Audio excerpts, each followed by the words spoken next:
Welcome back to the channel. The Canadian Grand Prix is often one of the most anticipated races on the Formula 1 calendar, and the latest edition certainly lived up to the hype. Held at the challenging circuit Gilles Villeneuve, renowned for its unforgiving wall of champions and unpredictable weather, this year's race delivered a thrilling spectacle from start to finish, especially close to the end. The Canadian track is a unique and challenging semi-permanent street circuit, a man-made island in the St. Lawrence River in Montreal. Spanning just over 4 kilometers with 14 turns, its layout is characterized by a distinctive blend of high-speed straights and tight, heavy braking chicanes, demanding a specific low downforce car setup. Let's take a look at what happened in this year's Canadian GP. Before we jump into the rest of the video, be sure to subscribe for future episodes and leave your comments below. Let's quickly talk about the key takeaways from practice. Red flag brought out by Charles Leclerc early in the first practice session, clipping the wall and then sliding into the barrier across the track. A number of cars struggling for grip in FP1 despite F1 Academy running on the track prior to the session. A few drivers with close calls with the wall of champions, with Max Verstappen coming the closest with 0 centimeters, which sounds to me like that's a hit against the wall, which brings me to what's the most memorable wall of champions moment you recall in F1 at this track.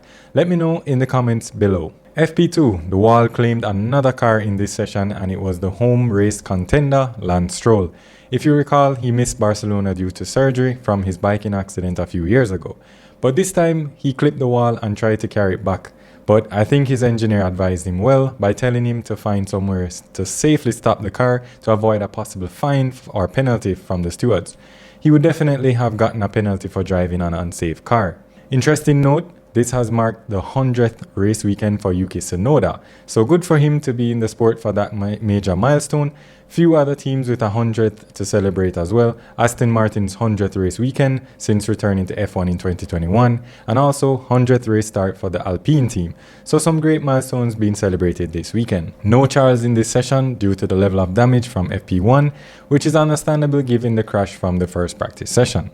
FP3 saw some quali simulations and some drivers struggling still with the setup of their cars. I think Franco Colapinto is case in point. He continues to slide and at times even oversteer the car in corners. He had a close call with the wall of champions prior to the main straight.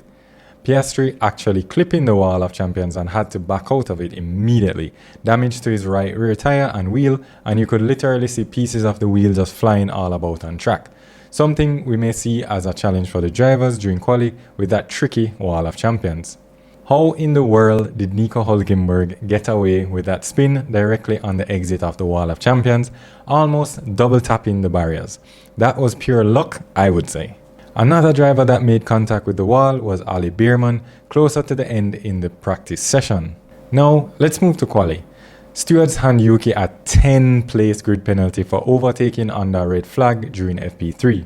It's not going well for Yuki at all this season in that Red Bull. Was really hoping he would have had a better experience and really be a team player up top with Max to take on Mercedes and McLaren. I guess the car really is a difficult one to drive. What are your thoughts on Yuki's performance so far in the Red Bull? Comment below. A massive piece of Alex Albon's car went flying when the engine cover broke into pieces. Red flag brought out for the session due to all the debris on the track. Certainly a potential puncture for other drivers as well, so I definitely agree that that was a red flag. However, a great recovery for Alex Albon after the damage to his car to finish 6th in Q1. Controversial for Sainz and Hadjar. It's tricky because Hadjar didn't know Sainz was on a push lap, and then Carlos is saying he was massively impeded. How did you see that incident? Let us know in the comments below and share your thoughts. We moved to Q2 after losing Sainz, Bartoletto, Lawson, Stroll in his home race. Sure, the fans didn't want to see that at all, and finally Pierre Gasly. Yuki through to Q2, but he has a 10-place grid penalty from FP3. Alonso looking strong in Q2, finishing 6th, Albon in 8th in the Williams. For this session, we lost Ocon, Bierman, Colapinto, Hülkenberg, and Tsunoda, who will start in last place due to his penalty. Pole position, I think, belonged to George Russell with a super lap with Max Verstappen so close in second. Piastri in third, and a disappointing performance from Lando Norris if you ask me. I have to ask though, was Charles Leclerc impeded by Hadjar in the final moments of Q3? What do you think? Tell us in the comments below. I don't think he was impeded, but let me know what you think. Now over to what I think was an exciting race, especially closer to the end. So let's go through it. George Russell secured his first victory for the 2025 season, delivering a composed performance from pole position. Max finished second, while Mercedes rookie Andrea Kimi Antonelli achieved an impressive third place, marking his first F1 podium and Italy's first since 2009. The race was marred by a late collision between McLaren teammates Oscar Piastri and Lando Norris, which led to Norris retiring from the race and Piastri finishing fourth. Despite the incident, Piastri extended his lead in the Drivers' Championship. McLaren definitely had a huge team collision, as you saw, on lap 66. Norris attempted an overtake on Piastri, resulting in contact that ended Norris's race prematurely and damaged Piastri's car. Luckily for Oscar though, he was able to finish the race after the collision, so secured some good points despite the crash. Norris accepted responsibility for the incident, which led to a 5-second penalty, but he was not able to finish the race and ended with a DNF for the first time this season anyway. Hamilton's groundhog incident.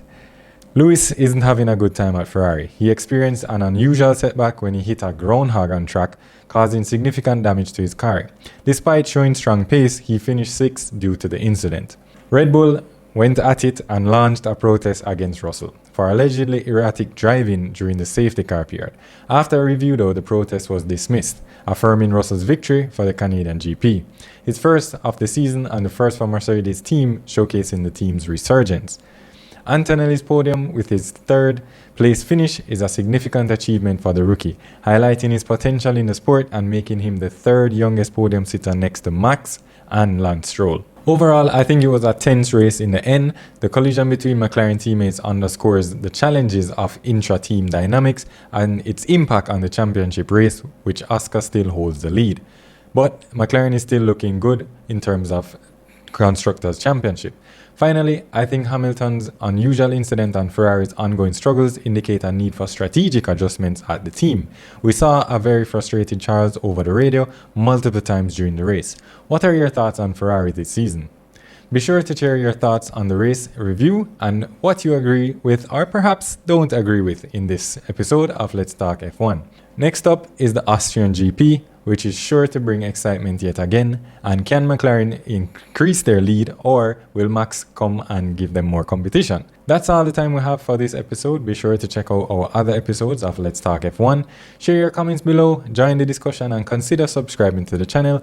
That surely helps us out a lot. We're on other socials as well, including IG and Threads, so check them out as well. Also, be sure to check out our merch at ModzCity.com. We feature some F1 inspired merch as well.